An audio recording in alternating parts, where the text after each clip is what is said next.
Olá a todos! Antes de mergulharmos nesta incrível história de justiça e vingança, não te esqueças de deixar um gosto neste vídeo e subscrever o canal para não perderes nenhuma das nossas histórias. E deixa-me um comentário no final, dizendo-me a tua opinião. O martírio que mudou tudo. O golpe do martelo foi como um murro físico, mas Valéria Santos não se perturbou. No teatro estéril e impiedoso do Tribunal de Família de Lisboa, ela era a atriz principal de uma tragédia e a sua única fala era o silêncio. O seu ex-marido, o carismático tubarão das finanças, Júlio Castro, sorria complacentemente enquanto a juíza lia o veredito, despojando-a de tudo. Os sussurros na galeria pintavam-na como uma tola, uma mulher tão quebrada que nem conseguia falar por si mesma, mas o que eles viam como fraqueza era uma estratégia calculada e devastadora. Não sabiam que o seu silêncio era um escudo que protegia um segredo tão monumental que estava prestes a destroçar o mundo de todos os que a tinham prejudicado. Porque 5 dias depois, um simples comunicado de imprensa converteria esses sussurros em suspiros de espanto. A ex-esposa silenciosa e derrotada estava prestes a ser apresentada ao mundo com um nome diferente. A única herdeira da multimilionária fortuna dos Montenegro. Esta é a história de como o momento mais silencioso de uma mulher se tornou a sua vitória mais ruidosa. O tribunal era uma sinfonia de crueldades silenciosas. O chiar do sapato de couro de um advogado, o sussurro dos papéis que detalhavam o desmembramento de uma vida, o quase inaudível suspiro da juíza. Para Valéria, no entanto, o som mais alto era o confiante e rítmico tamborilar da caneta de Júlio Castro contra o seu bloco de notas impecável. Tac, tac, tac. Um metrônomo que descontava os últimos segundos da sua antiga vida. Júlio sentou-se em frente a ela, um retrato da vitória sem esfuerzo. O seu fato, uma criação de designer, provavelmente custava mais do que a pensão que ele lutava tão veementemente por não pagar. Ao seu lado, o seu advogado, Marcos Sol, um homem com o sorriso de um predador, baralhava os seus documentos com o ar presunçoso de um mestre de xadrez que tem o seu oponente em xeque-mate. Senhora Santos, disse a juíza Azevedo, com um tom de cansaço impaciente que se tinha acumulado durante toda a manhã. O tribunal fez-lhe uma pergunta direta. O advogado do senhor Castro apresentou provas que sugerem que a senhora geriu indevidamente os ativos conjugais, o que levou ao fracasso da sua galeria de arte. Tem alguma resposta a estas acusações? Valéria levantou o olhar. Os seus olhos, da cor de um mar tempestuoso, encontraram os da juíza por um momento fugaz. Não viu malícia, mas frustração. Era uma mulher que só queria limpar a sua agenda para passar para a próxima família partida. O olhar de Valéria desviou-se para Júlio. Ele inclinou-se ligeiramente para a frente com um brilho de antecipação nos olhos. Queria que ela lutasse. Queria que chorasse, que gritasse, que negasse tudo com a paixão frenética e caótica que sempre desprezou nela. Queria um espetáculo, ela não lhe deu nada, não lhe. O seu próprio advogado, um defensor oficioso amável, mas sobrecarregado, chamado Paulo Ramos, deu-lhe um suave toque por baixo da mesa. Valéria, por favor, sussurrou com voz de súplica. Diz algo, o que for. Fala-lhes das contas de que ele te bloqueou o acesso. Diz-lhe como ele desviou os fundos. As mãos de Valéria permaneceram perfeitamente quietas no seu colo. Ela tinha contado a Paulo a história completa, mas com uma instrução crucial. Ele devia apresentar os factos clinicamente, mas ela não testemunharia. Não seria interrogada, não se envolveria. Paulo pensou que era uma estratégia nascida do trauma, uma retirada psicológica. Ele não podia estar mais errado. Era a jogada mais agressiva e calculada da sua vida. Marcos Sol pôs-se de pé, a sua voz a retumbar com teatralidade praticada. Meritíssima, o silêncio da ré diz muito. É o silêncio da culpa. Durante 2 anos, o meu cliente, o Sr. Castro, investiu o seu dinheiro no que acreditava ser o sonho da sua esposa, um sonho que se tornou um pesadelo financeiro devido ao seu, chamemos-lhe, temperamento artístico no que diz respeito às finanças. Ele não pede uma retribuição, simplesmente pede uma ruptura limpa e que o tribunal reconheça que não deve ser penalizado, pagando ainda uma pensão à mesma pessoa responsável por uma perda financeira tão significativa. Era uma magistral deturpação da verdade. A galeria tinha sido ideia de Júlio, um projeto de vaidade para a sua esposa artista que ele podia exibir aos seus amigos.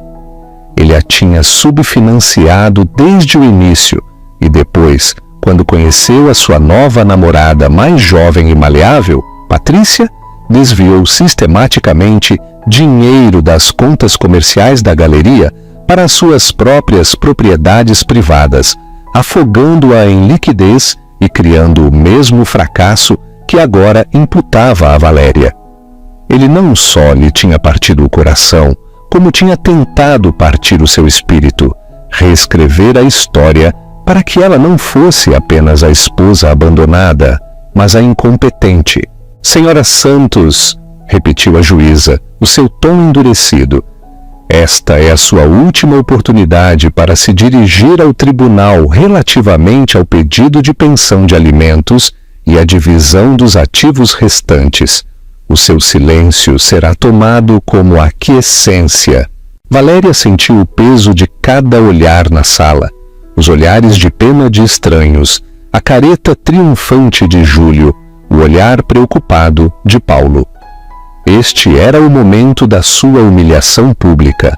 Ela tinha entrado neste casamento com uma promissora carreira como curadora de arte e uma pequena, mas significativa, herança da sua avó. Saía sem nada mais do que uma mala de roupa e uma montanha de dívidas que Júlio tinha engenhosamente feito recair sobre o seu nome. O tribunal estava prestes a formalizá-lo. Ela respirou lenta e deliberadamente. Olhou diretamente para Júlio, sustentando o seu olhar.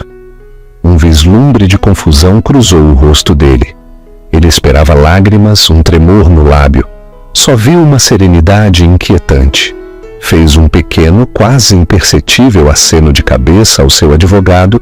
Paulo Ramos desabou na sua cadeira, derrotado. A minha cliente não tem qualquer declaração, meritíssima. O martelo caiu. À luz das provas apresentadas e da recusa da ré em contestar as alegações, declarou a juíza Azevedo. O tribunal decide a favor do requerente, o Sr. Castro. O pedido de pensão de alimentos conjugal é negado. Todas as dívidas comerciais pendentes associadas à Galeria Santos são atribuídas à Senhora Santos. O apartamento conjugal e o seu conteúdo são concedidos ao Sr. Castro. Este casamento fica dissolvido. O som ressoou finalizando a sua anulação. Júlio Castro sutilmente bombeou o punho debaixo da mesa. Marcos Sol deu-lhe um tapinha no ombro. Valéria levantou-se, os seus movimentos medidos e tranquilos. Enquanto se virava para sair do tribunal, pôde ouvir Patrícia, que tinha estado sentada na fila de trás, sussurrar excitada a uma amiga. Ele está livre! Finalmente acabou. Podemos ir para a Serra da Estrela na próxima semana. Valéria não olhou para trás. Caminhou pelas filas de bancos com as costas direitas e a cabeça erguida. Sentiu a picada do julgamento deles como milhares de pequenas agulhas. Mas por baixo, uma certeza fria e dura começava a formar-se. Eles acreditavam que tinham testemunhado um fim. Eles não faziam ideia de que acabavam de testemunhar um começo. Ela saiu para a enevoada tarde lisboeta, uma mulher sem nada em seu nome, e pela primeira vez em anos sentiu-se total, completa e perigosamente livre. Um encontro que mudou tudo. 2 anos antes, Valéria tinha deixado Júlio. Não foi um dramático assunto de partir pratos. Foi uma tranquila partida numa terça-feira de manhã, enquanto ele estava numa reunião do conselho. Ela tinha feito as malas numa única mala, deixando para trás o vasto apartamento no bairro de Salamanca, que se tinha tornado uma jaula dourada. As suas paredes brancas minimalistas, uma lembrança constante da cor que tinha sido apagada da sua própria vida. Os primeiros meses foram um borrão de trabalhos temporários e café barato. Ela trabalhou como empregada de mesa, passeadora de cães e verificadora de dados freelancer para uma revista acadêmica. A humilhação era uma companheira constante, mas era mais nítida e mais honesta do que a condescendência velada que tinha suportado no seu casamento. Júlio amara a ideia dela, a brilhante e culta historiadora de arte que ficava bem no seu braço em eventos de caridade. Ele tinha desmantelado sistematicamente a realidade dela, criticando a sua investigação, troçando dos seus projetos pessoais e convencendo-a lentamente de que as suas ambições eram fantasias infantis. Foi durante este período, enquanto trabalhava numa pequena cafetaria no bairro Alto, chamada O Recanto do Café, que ela conheceu Afonso. Ele não era Afonso então, era apenas o Sr. Souza, um idoso que vinha todas as tardes precisamente às 13h30. Era alto e curvado, com uma massa de cabelo branco indomável e uns olhos de um azul surpreendentemente brilhante. Vestia calças de bombazine gastas e casacos de tweed que cheiravam fracamente a livros antigos e chá Earl Grey. Ele pedia sempre o mesmo: café solo, um pacote de açúcar e um assento junto à janela, onde lia grossos livros encadernados em pele e observava a rua movimentada. A maioria do pessoal ignorava-o, vendo-o como apenas mais uma peça do mobiliário da cafetaria. Mas Valéria, com o seu olhar de curadora para os detalhes, notou coisas. A qualidade dos seus sapatos de couro gastos, a tranquila autoridade com que se portava, mesmo quando estava perdido nos seus pensamentos, a forma como tratava todos, desde o ajudante de mesa até o gerente, com o mesmo nível de respeito. A amizade deles começou com um livro. Ele estava a ler uma primeira edição de A Odisseia de Homero, em grego original. Uma viagem difícil para casa, disse Valéria em voz baixa enquanto lhe reabastecia o café. Ele levantou o olhar.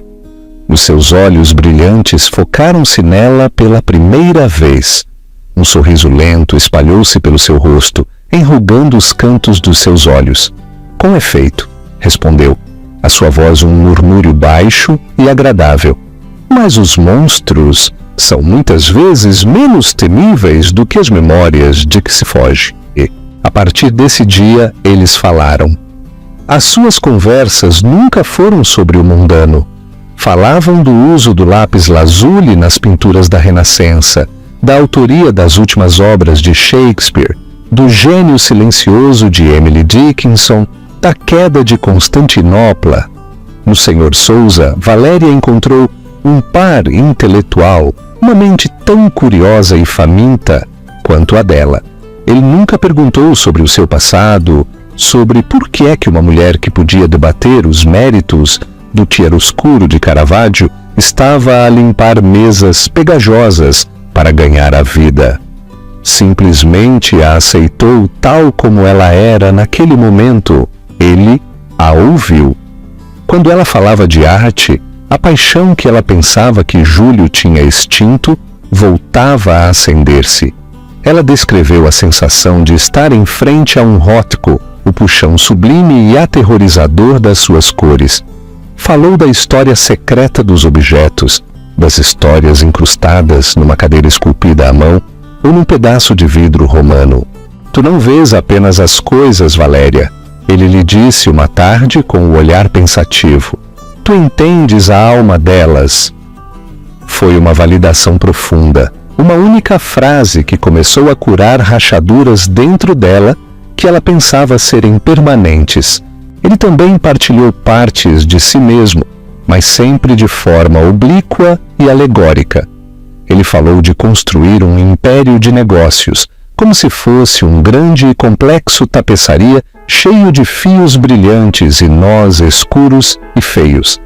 Lamentou a solidão da vista do topo de uma montanha, a forma como o ar rareava e o mundo lá embaixo se tornava abstrato e distante.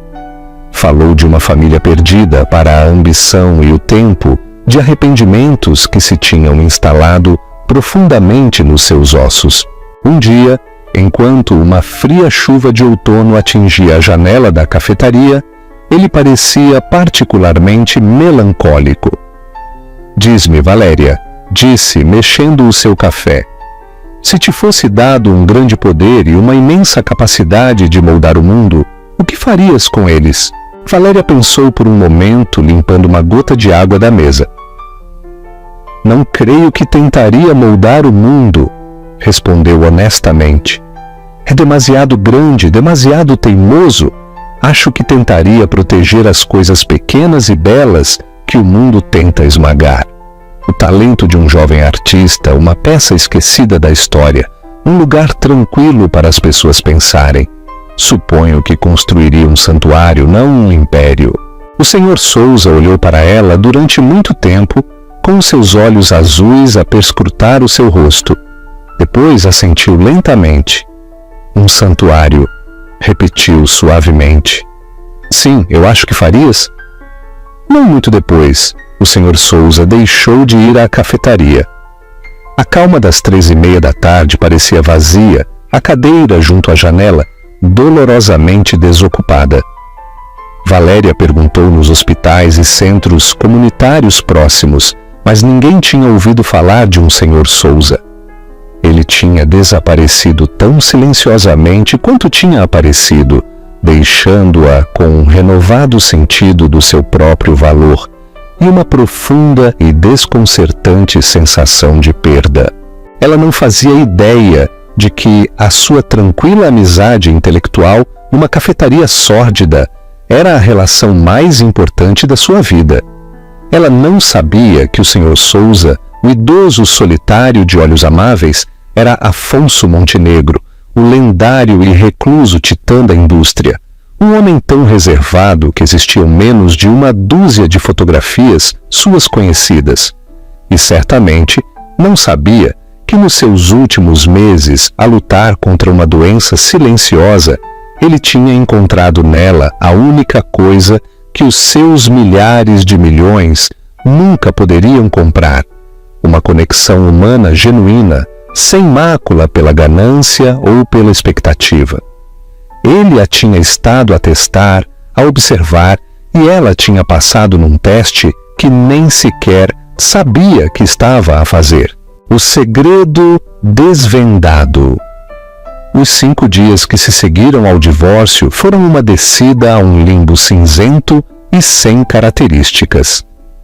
Valéria mudou-se para um pequeno apartamento sem elevador, numa parte não tão elegante do bairro da Mouraria, o tipo de lugar onde o assobio do radiador era o único companheiro constante. O divórcio era um peso tangível, uma declaração legal da sua inutilidade. Júlio tinha se assegurado disso. Ele lhe tinha enviado uma mensagem de texto no dia seguinte ao veredito. Espero que desfrutes da tua nova vida. Não voltes a rastejar quando não conseguires pagar as tuas contas. Ela o apagou sem responder. Ela passou os seus dias a enviar currículos para qualquer posição relacionada com arte ou história, por mais humilde que fosse. As respostas eram escassas e desanimadoras. O fracasso da sua galeria, agora um assunto de domínio público graças aos procedimentos de divórcio, era uma mancha negra no seu nome. No mundo da arte, onde a reputação era tudo, ela era radioativa. No quinto dia, uma fresca manhã de sexta-feira, chegou uma carta. Não foi enfiada na sua caixa de correio com o lixo e as faturas habituais. Foi entregue por um estafeta, um homem de aspecto severo, num uniforme impecável que exigiu a sua assinatura. O envelope era grosso, feito de papel de cor creme. O endereço do remetente estava em relevo, com uma tipografia elegante e austera. Martins Tavares, Elda, Torre dos Céus, Avenida da Liberdade, Lisboa. O coração de Valéria parou. Martins Tavares. Ela conhecia o nome, toda a gente conhecia o nome. Não eram apenas advogados. Eram construtores de reis e dinastias.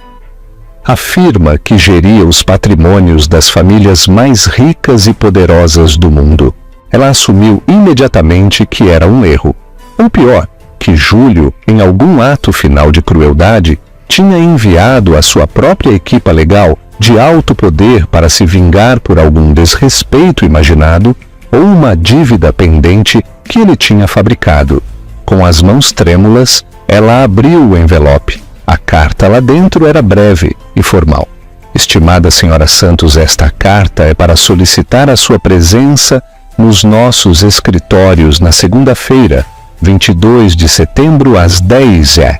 A reunião diz respeito a um assunto de suma importância, relacionado com o patrimônio de um cliente recentemente falecido. A sua comparência pontual é essencial. Por favor, procure pela doutora Helena Martins a chegada. Atenciosamente, Helena Martins, sócia principal. Ela atormentou o cérebro a tentar pensar em algum parente ou conhecido distante que pudesse ser representado por uma firma assim. Não havia ninguém. Os Santos eram uma modesta família de acadêmicos. A sua mãe tinha morrido. O seu pai estava distanciado. Tinha de ser um erro. Ela passou o fim de semana num estado de ansiosa confusão. Pesquisou Helena Martins no Google e encontrou uma foto de uma mulher formidável de uns 60 anos, com cabelo prateado cortado num bob severo e uma expressão que sugeria que ela não tolerava tolos de bom grado. Ela era lendária no mundo do direito sucessório, conhecida pela sua discrição e vontade de ferro. Na segunda-feira de manhã, Valéria parou em frente à Torre dos Céus, um reluzente arranha-céus preto que parecia perfurar as nuvens.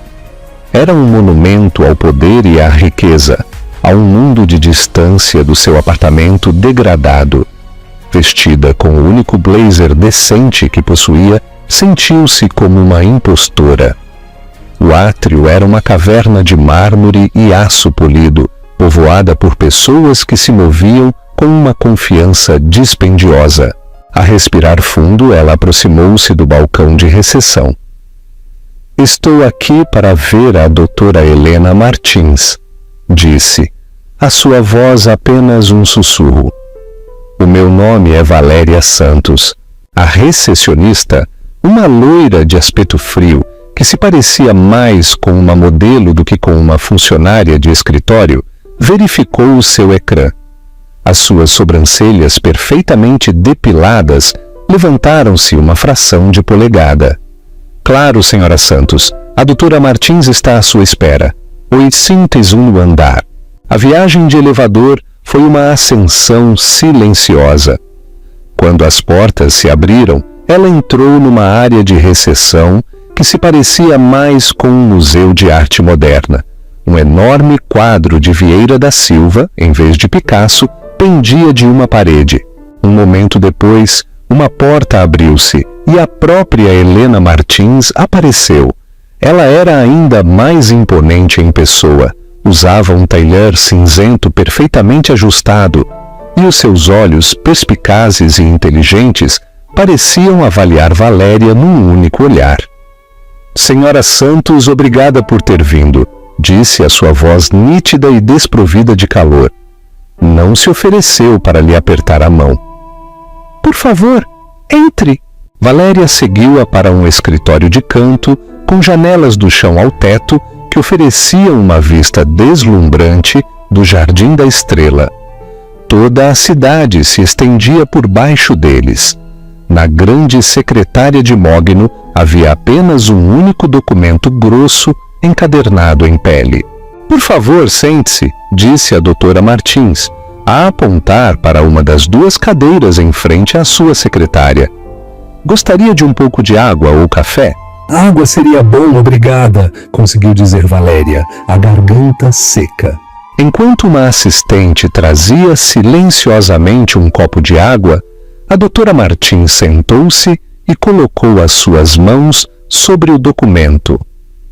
Ela fixou o seu olhar em Valéria com a sua expressão ilegível.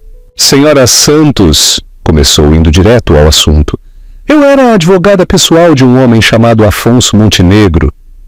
Não sei se está familiarizada com o nome. Valéria abanou a cabeça. Não me parece.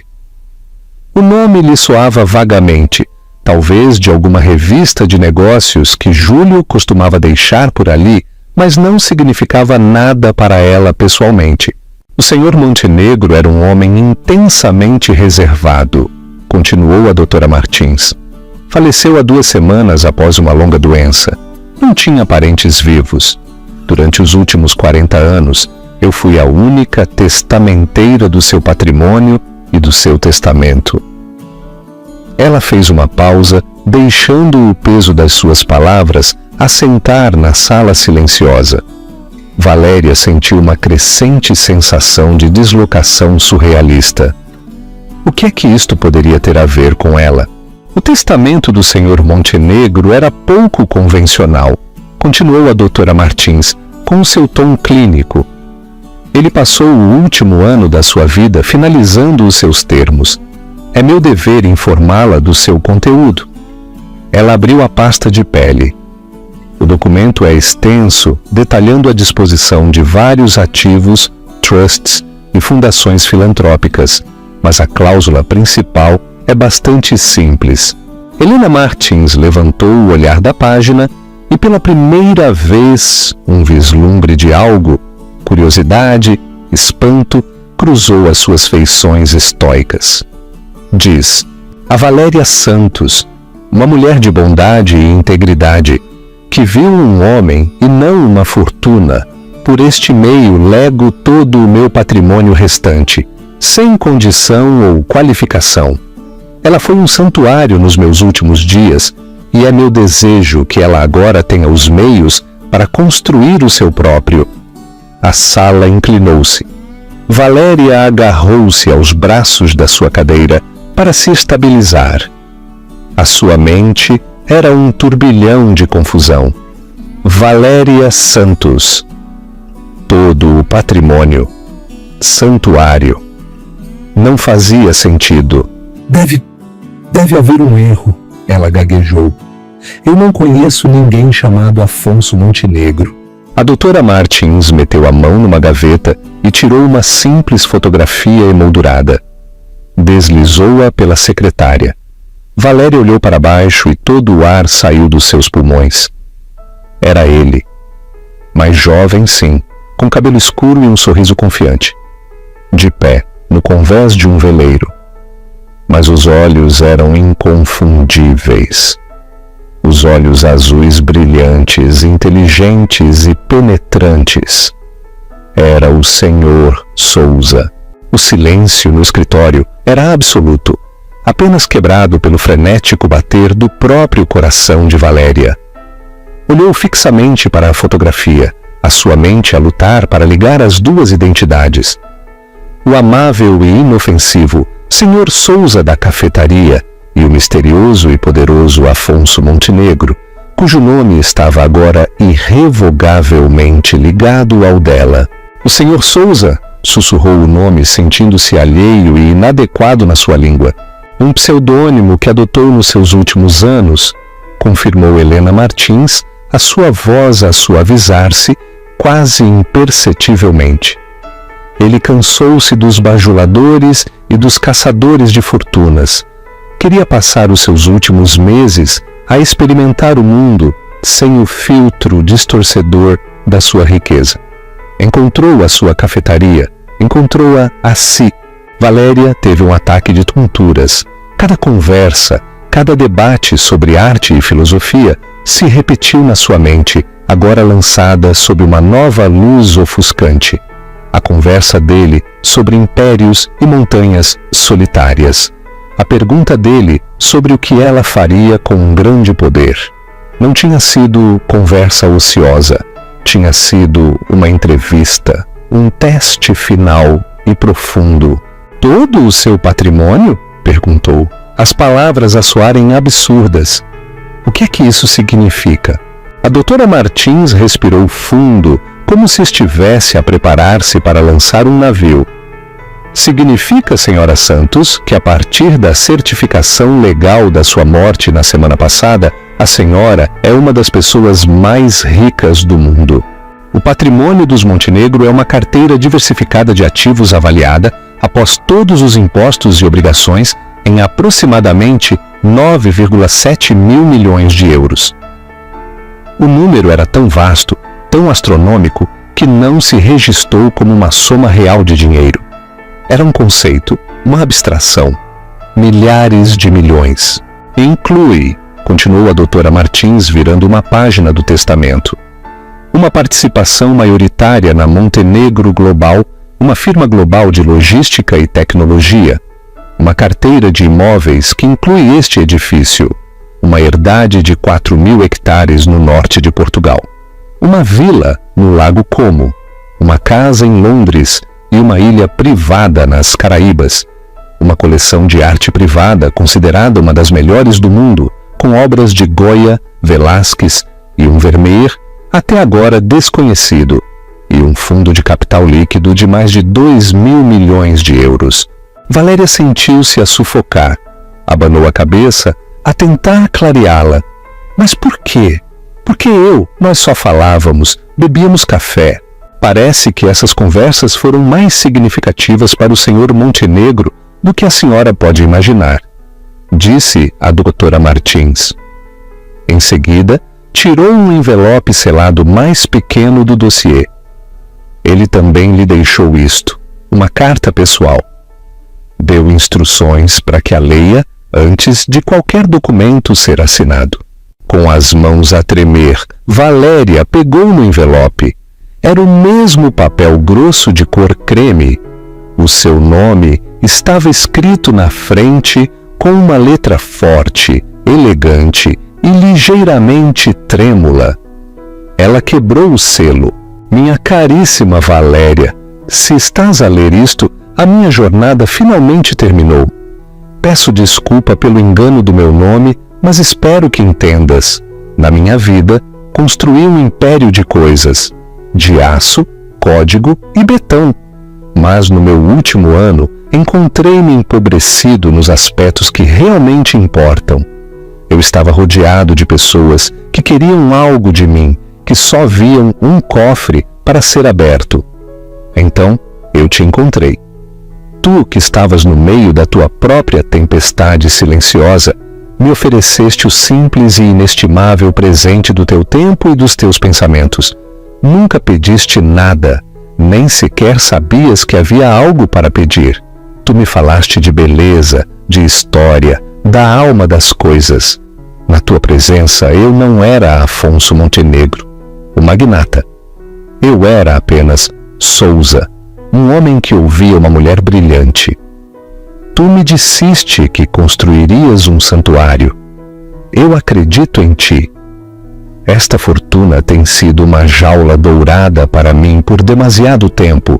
Nas tuas mãos espero que se torne uma chave, uma ferramenta para proteger as coisas belas de que tu falaste, para fomentar o talento que o mundo ignora e para construir uma vida da tua própria escolha, livre das sombras do teu passado.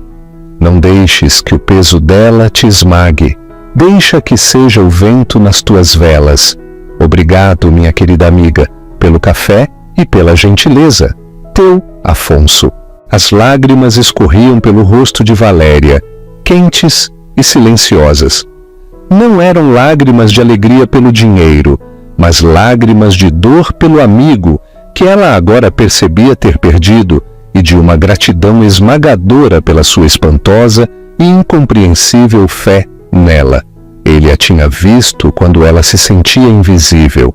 Ele a tinha valorizado quando o mundo e o seu próprio marido a tinham declarado sem valor. Ela finalmente compreendeu o seu silêncio no tribunal.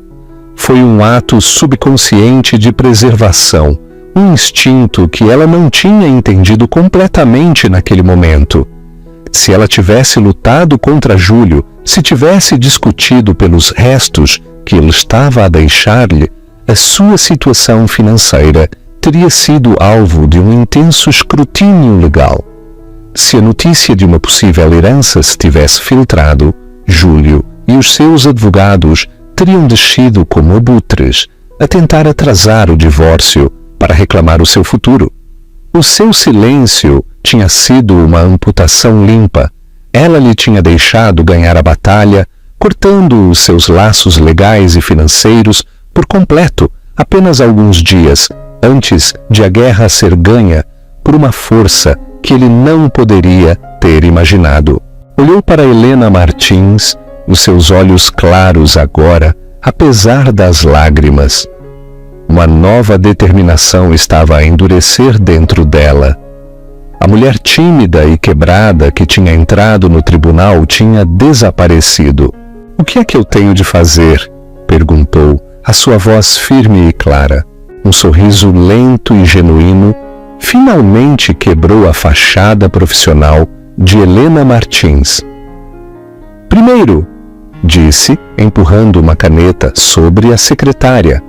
"Assina aqui, senhora Santos, e depois vamos trabalhar. A vingança é silenciosa." O anúncio não foi uma manchete. Foi um terremoto. Martins em Tavares, Elda, uma firma conhecida pelo seu silêncio monástico, emitiu um lacônico comunicado de imprensa de 2 parágrafos. Foi uma aula de bombas discretas. Anunciava o falecimento do seu cliente, o recluso Afonso Montenegro, e a execução do seu testamento final, que nomeava uma tal Senhora Valéria Santos como a sua única herdeira incondicional. O mundo financeiro ficou frenético. Quem era Valéria Santos? O nome era desconhecido. Os jornalistas apressaram-se a vasculhar os registros públicos. Em questão de horas, encontraram um recente pedido de divórcio no Tribunal de Família de Lisboa. Santos contra Castro. Os detalhes eram salazes, até agora totalmente insignificantes.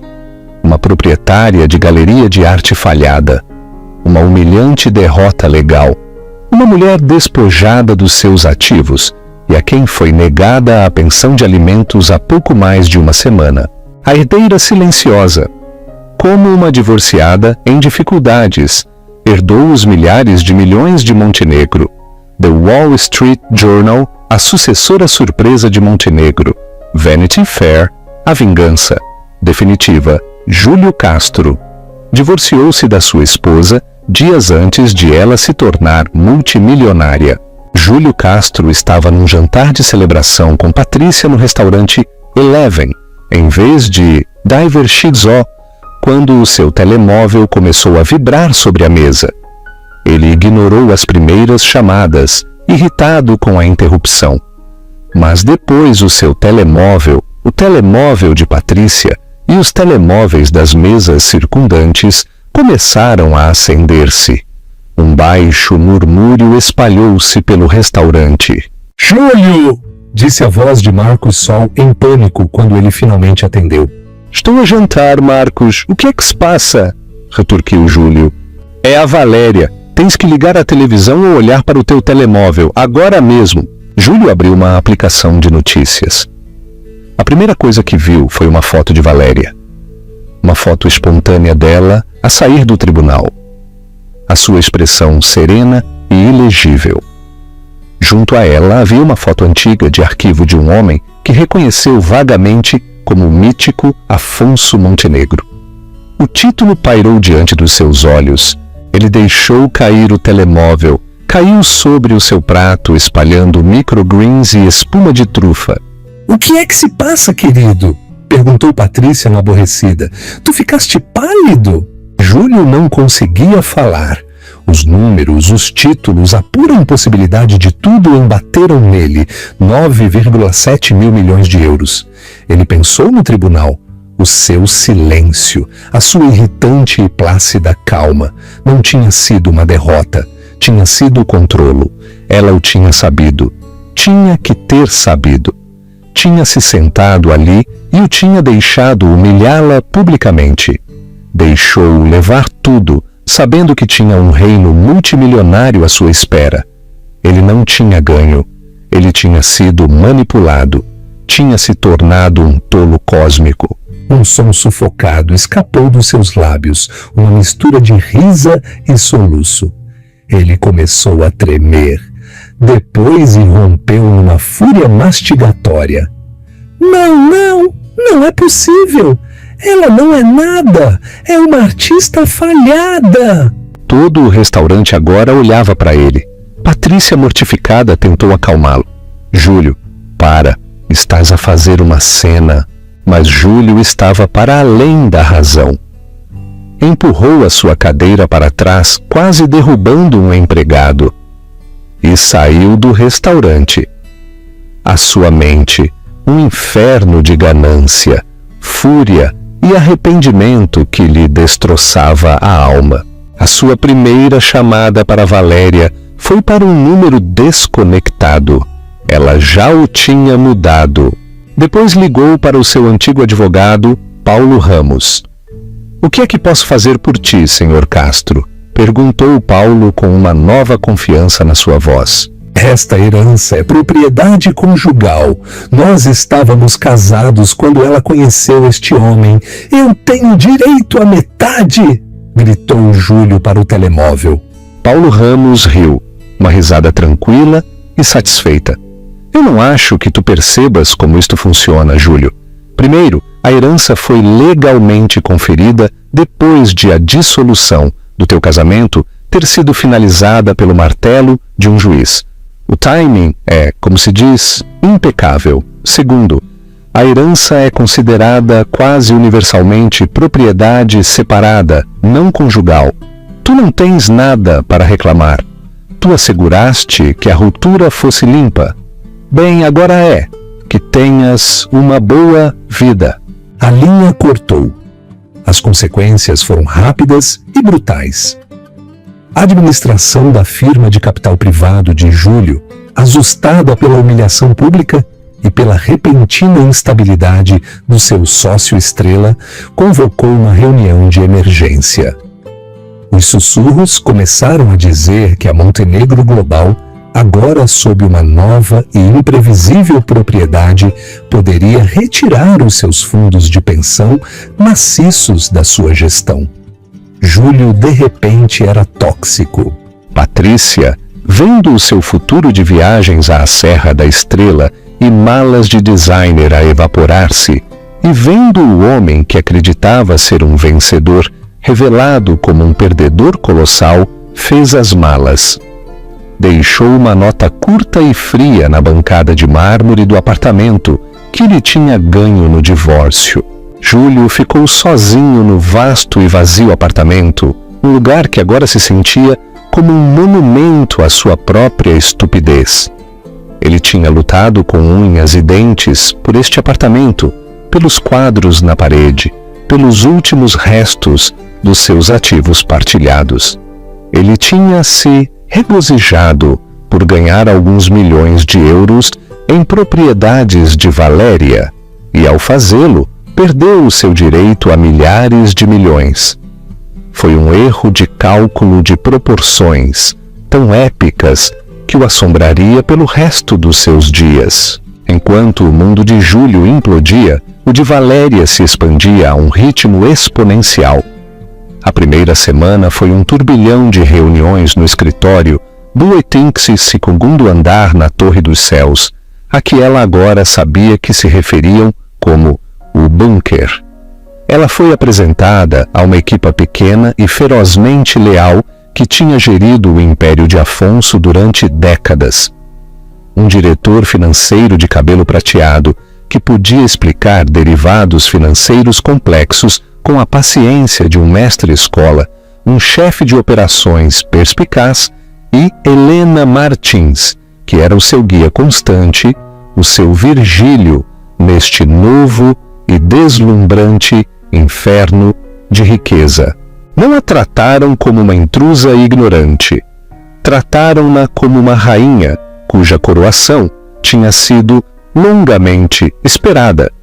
Explicaram-lhe que Afonso os tinha estado a preparar para isto, dizendo-lhes que a sua sucessora seria não convencional, mas que teria uma clareza moral de que a empresa precisava desesperadamente.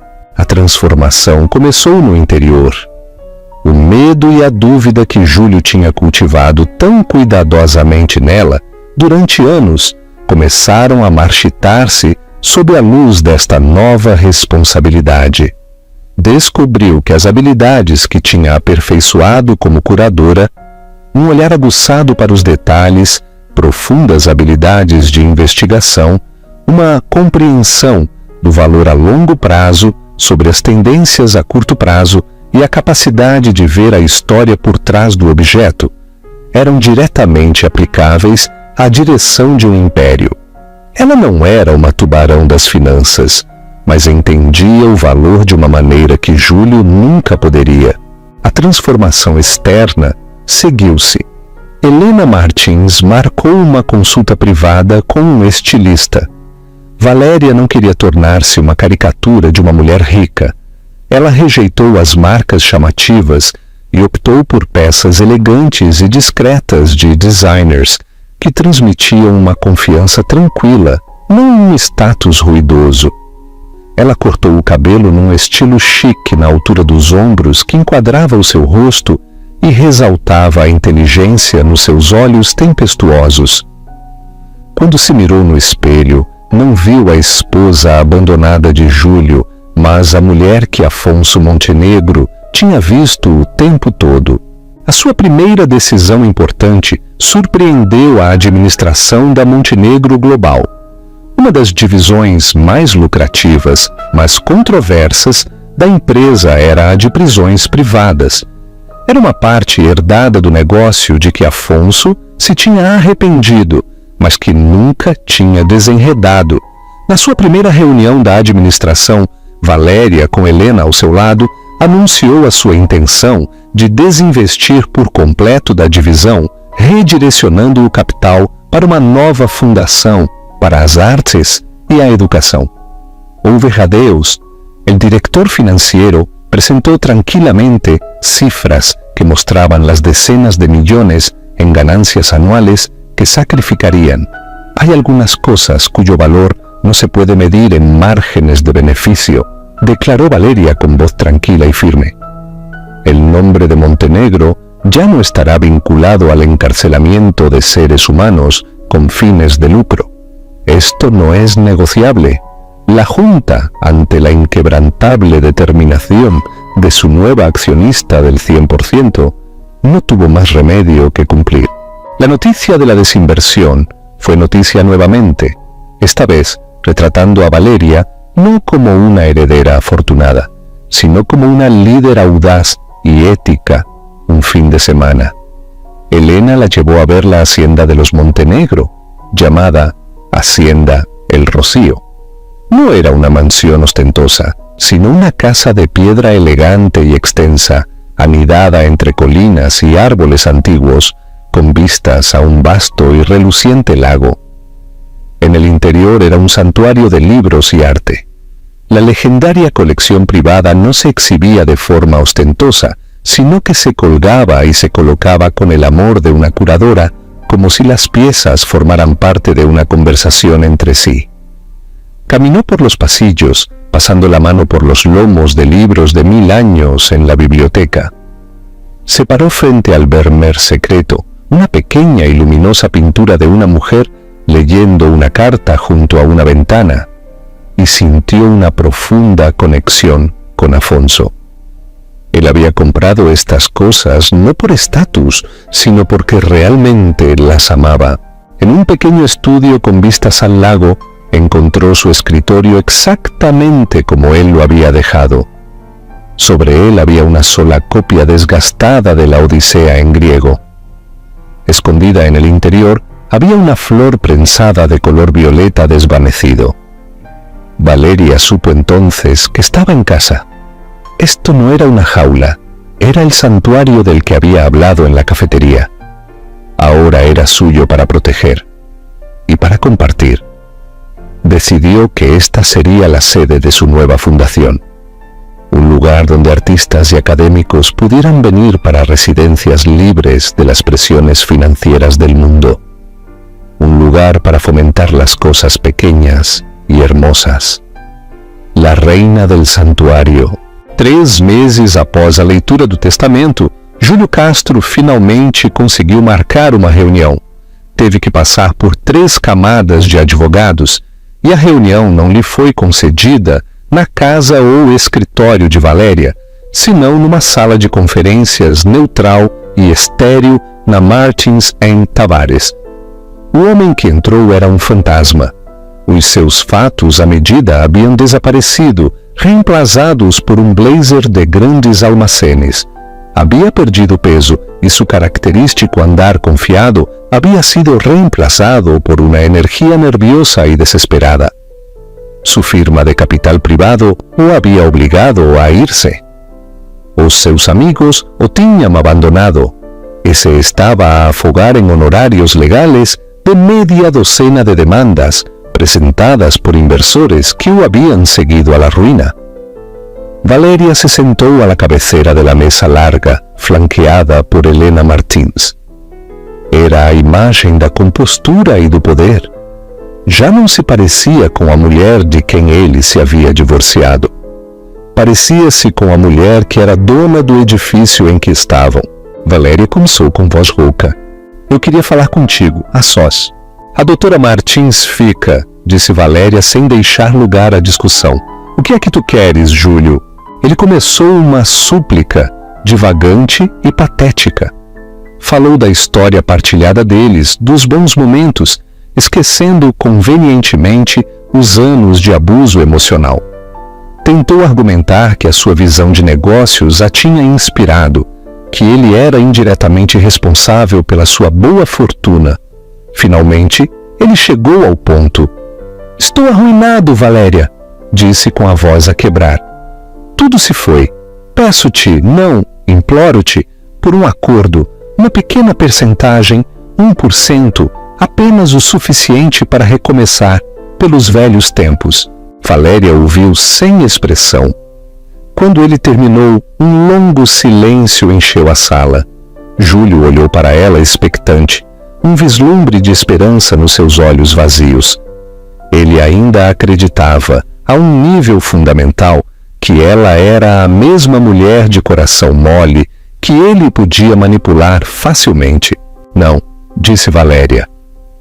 A única palavra não foi proferida com raiva ou ódio. Foi proferida com a finalidade de um capítulo que se fecha. Era uma simples declaração de fato. Mas por quê? Ele gaguejou. Depois de tudo o que tivemos... Valéria finalmente olhou para ele, olhou mesmo para ele, não sentiu nenhum desejo de vingança, nenhuma satisfação na sua queda. Tudo o que sentiu foi uma profunda e cansada pena por este homem pequeno e ganancioso.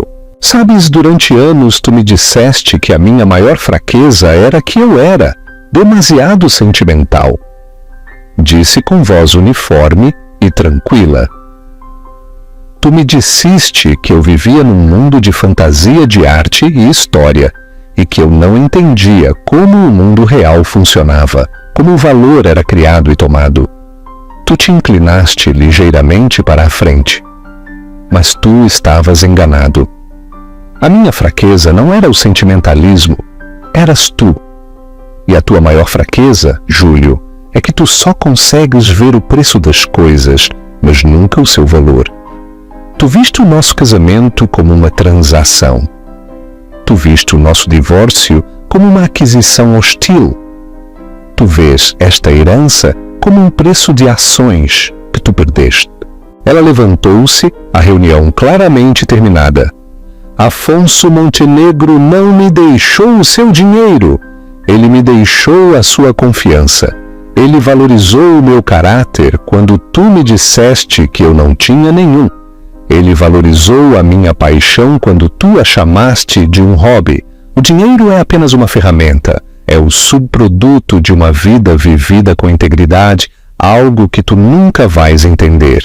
Caminhou em direção à porta, parando com a mão no puxador. Tu pediste 1% pelos velhos tempos, disse olhando para ele pela última vez. Mas o veredito final no nosso divórcio, aquele que tu celebraste tanto, declarou que os nossos velhos tempos não valiam absolutamente nada. O tribunal já ha decidido no que se me deve a mim, e eu sou uma mulher que respeta a letra de la lei. Ela saiu da sala sem olhar para trás, deixando Júlio Castro sozinho na vasta e vazia mesa. Um multimilionário em espírito, um mendigo na realidade, para sempre assombrado pela fortuna que deitou fora e pela mulher que nunca viu de verdade. Valéria, enquanto isso, saiu para o sol brilhante da tarde, o seu futuro tão vasto e limitado quanto o céu. O inverno que se seguiu foi uma estação de tranquila construção, não com tijolo e cimento, mas com um propósito. Valéria escolheu fazer da herdade do olival a sua casa e o coração das suas novas operações. A vasta biblioteca forrada de livros, que outrora foi o refúgio solitário de Afonso, era agora o centro nevrálgico da recém-estabelecida Fundação Montenegro. O mundo, ao saber da sua existência, agora abria um caminho para a sua porta.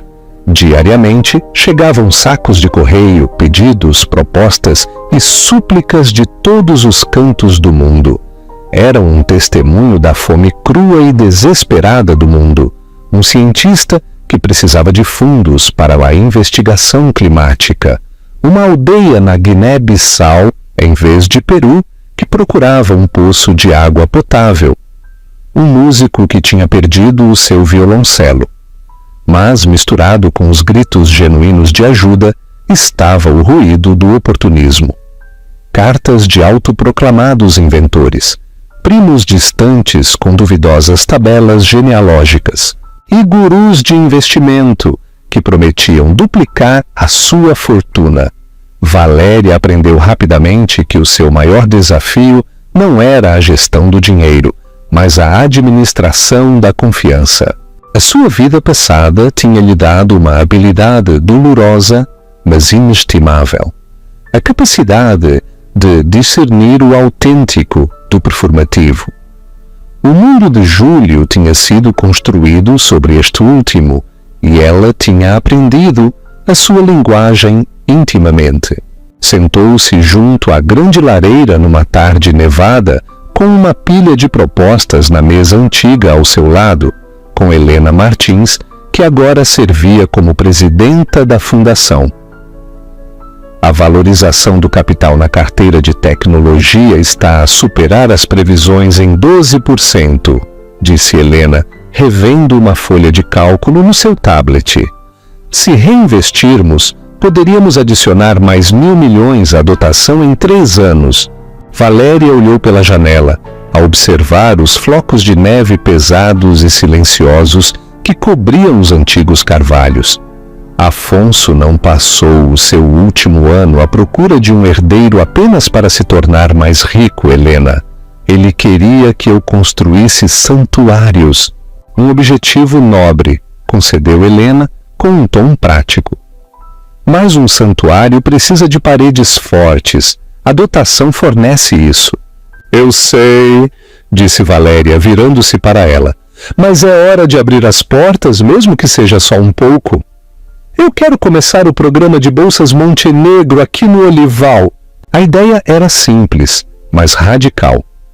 Todos os anos eles selecionariam a um pequeno número de criadores brilhantes, mas em dificuldades, artistas, escritores, compositores, pensadores, e lhes dariam uma residência de 1 ano na herdade. Seriam alojados nas casas de hóspedes lindamente renovadas.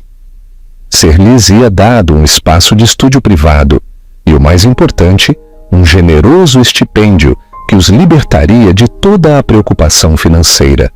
A única condição era que não havia condições. Não havia nenhuma exposição de galeria exigida no final, nenhuma exigência de um manuscrito terminado, nenhuma expectativa de um produto comercial.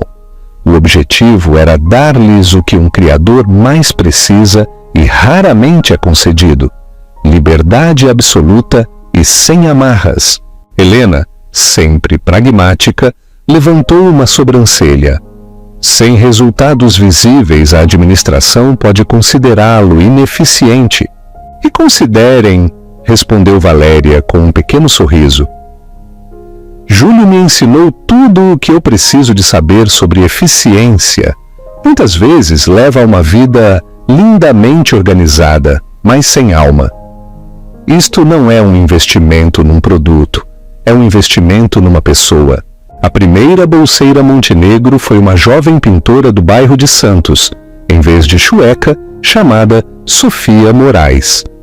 Valéria tinha descoberto o seu trabalho numa pequena galeria em dificuldades na Mouraria. Os quadros de Sofia eram enormes, caóticos e espantosamente vivos. Ela pintava com uma energia crua e visceral, retratando cenas da vida urbana, com o peso emocional das pinturas de história clássicas. Valéria viu nela um fogo e um talento que o mundo estava prestes a extinguir. O dono da galeria lhe disse que Sofia trabalhava em 2 bares para conseguir pagar o seu pequeno estúdio e muitas vezes tinha de escolher entre comprar tinta ou comprar comida. Em vez de enviar uma carta formal, Valéria conduziu até a cidade e foi à morada do estúdio ela própria. Era um loft pequeno e frio por cima de uma oficina de pneus. O cheiro a terebintina e óleo de linhaça era avassalador. Sofia, uma jovem com as mãos manchadas de pintura e olhos cautelosos e inteligentes, mostrou-se abertamente desconfiada quando Valéria se apresentou. Eu sei quem a senhora é, disse Sofia cruzando os braços. Não parecia impressionada. Eu li os jornais. E isto o que é? A herdeira multimilionária está a te dar uma volta por um dia? Quer comprar um quadro para se sentir bem? Valéria não se incomodou com o cinismo. Ela o reconheceu como uma armadura. Na verdade, disse. O seu olhar desviou-se para uma enorme tela inacabada que representava um vagão de metro cheio de pessoas, com rostos numa mistura de exaustão e desafio. Estou aqui porque acho que um talento como o seu merece ser ruidoso, e o mundo lá está que o há a forçar, a sussurrar. Estou aqui para lhe oferecer um megafone. Ela lhe explicou a bolsa. Sofia ouviu. A sua expressão cética derreteu-se lentamente numa de total incredulidade. 1 ano com um estipêndio e eu não lhe devo nada no final? Perguntou Sofia com voz tingida de suspeita. Qual é o truque? Tenho que jantar com os seus amigos ricos e agir como um macaco treinado? Não, disse Valéria em voz baixa. Não há truque. O único que eu lhe peço é que honre o seu dom, que trabalhe sem medo durante 1 ano. Por quê? Perguntou Sofia, a única palavra colgando em elaire entre elas. Por que eu? Valéria pensou no Sr. Souza, nas suas tranquilas conversas na cafetaria. Pensou em como ele lhe tinha dado um presente inestimável, sem pedir nada em troca. Porque um homem muito sábio uma vez me deu um santuário quando eu mais precisava, disse Valéria. Ele não me pediu para o devolver, ele me pediu para construir o meu. Isto sou eu a colocar a primeira pedra. Umas semanas depois, Sofia Moraes mudou-se para um estúdio banhado pelo sol, num celeiro convertido na herdade do olival, com vista para o lago congelado. Valéria a observou desde a janela da biblioteca no seu primeiro dia. Viu a jovem pintora de pé em frente a uma enorme tela em branco, todo o seu corpo a vibrar com uma espécie de energia nervosa e alegre. Pela primeira vez em anos, Sofia não estava a pensar na sua renda, nas suas contas ou no seu próximo turno. Só pensava em arte. Nesse momento, ao ver acender o sonho de uma estranha, Valéria sentiu uma sensação de profunda e tranquila satisfação que nenhum lucro no mercado de ações ou vitória legal poderia proporcionar-lhe jamais. A fortuna de milhares de milhões não era um prêmio que ela tinha ganho, era uma responsabilidade que tinha herdado. E o trabalho da sua vida, agora ela entendia, não era ser a herdeira de uma vasta fortuna, mas ser a arquiteta da sua alma, um final com coração. A história de Valéria Santos é um poderoso lembrete de que o mundo muitas vezes confunde a tranquilidade com a fraqueza e o silêncio com a derrota. Ela demonstrou que a integridade é uma moeda mais valiosa do que qualquer ação e que a bondade pode produzir dividendos para além dos sonhos mais selvagens de qualquer multimilionário. A sua jornada, de um tribunal silencioso até a chefia de um império global, não foi sobre o dinheiro, foi sobre recuperar uma voz que lhe disseram que não valia a pena ouvir.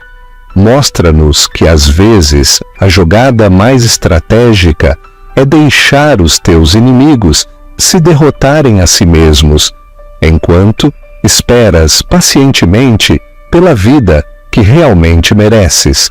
O que achaste do final desta história? Acreditas que Júlio mereceu o seu destino? Deixa-nos saber a tua opinião nos comentários. Se achaste esta história de justiça poética e força silenciosa tão convincente quanto eu, por favor, deixa um gosto neste vídeo. Partilha-o com alguém que precise de um lembrete do seu próprio valor. E não te esqueças de subscrever o canal para mais histórias reais incríveis.